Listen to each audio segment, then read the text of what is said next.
Hi everyone, it's Riley, and today I am back with another Zebra English video. In this video, I want to talk all about feedback, and I really just want to do two main things.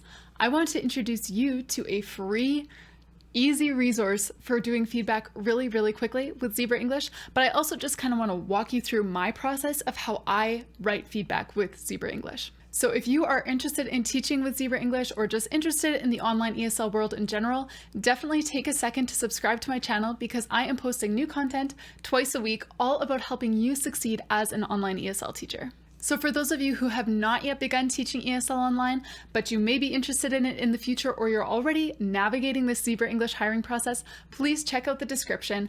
I am actively coaching applicants through the Zebra English hiring process, and in the description, I have included all of the information that you need to get access to my exclusive referral hiring guide. So definitely check out that description. I would also love for you, whether you are an applicant or already a Zebra English teacher, to get involved in the Facebook community.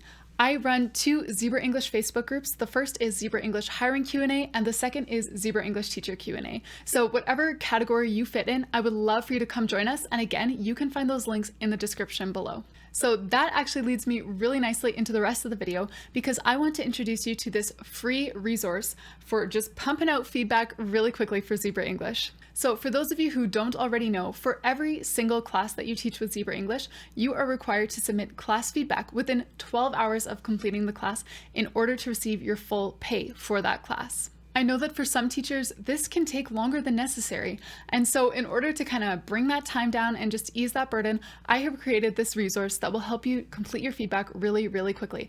And it's actually just a collaborative document in the Zebra English Teacher Q&A Facebook group. So if you have not already joined that group, this will definitely make you want to join that group, because we have a document for each level. Level 1, Level 2, Level 3. And in there, a bunch of teachers, myself included, are sharing feedback templates that we use for every single lesson.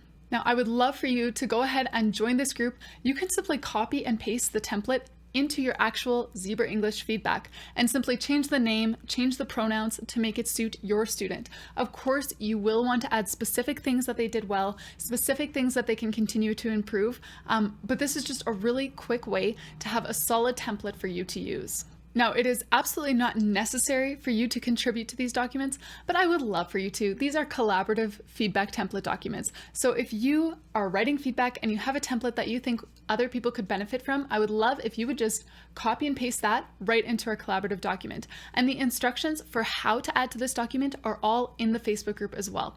So that's the first thing that I want to introduce to you guys. This is a free resource to get your feedback done really quickly by just using these templates that other experienced teachers have created. So check out the description to find the Zebra English Teacher Q&A Facebook group. So now I just want to really quickly walk you through how I do feedback and how I actually create the templates that I have contributed to these collaborative documents. So when you're filling out feedback, you'll notice that there are a few different boxes to be filled out. There are 2 that go directly to the parents, and there are 3 with trial classes that go directly to the parents. So I build my feedback templates with these 2 or 3 boxes in mind. So when I get booked for a new lesson that I have never taught before, I will click either practice or enter classroom, because both of them will take you to the same sort of lesson outline page. Here it will tell you the vocabulary for the lesson, the phonics, the grammar, and the sentence frames. And this is what I use to build the really bare bones of my feedback template. So for me personally, I do not use a template to fill out that first box that asks for student suggestions based on the lesson. I do, in my templates, just leave a 1-sentence kind of filler, like, the student worked really hard in class today. Please encourage blank to work on this. So I do leave that filler in my templates, but for me, I don't actually just copy and paste that in. This part I do really specific to the student. So as I'm teaching, I will have my sticky notes app. You can also do this with a notebook, but I'll have my sticky notes app open, and I'll just have each student's name and then bullet points underneath. And I'll list a few things that they did really well and a few things that I would like for them to practice. So when it comes time to do feedback, in that first box, I always start by commending the student. This student worked really hard in class today. Thank you for a wonderful class. Then I will launch into 1 or 2 sentences about lesson-specific suggestions that I have for the student.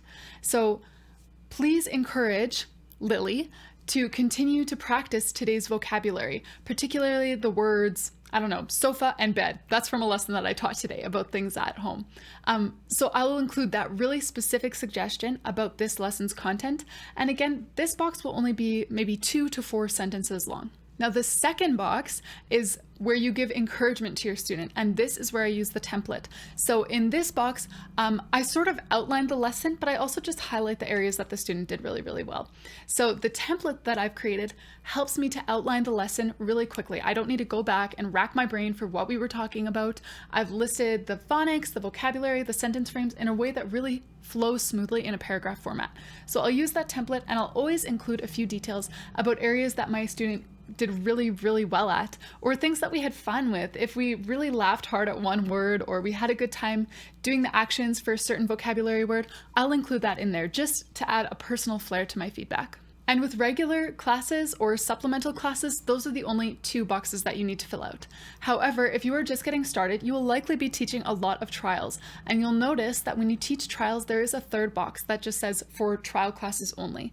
In this box, I like to give a really general suggestion, a really general area that the student can improve. So often this will be something like, yeah, Lily worked really hard. She participated well in class today.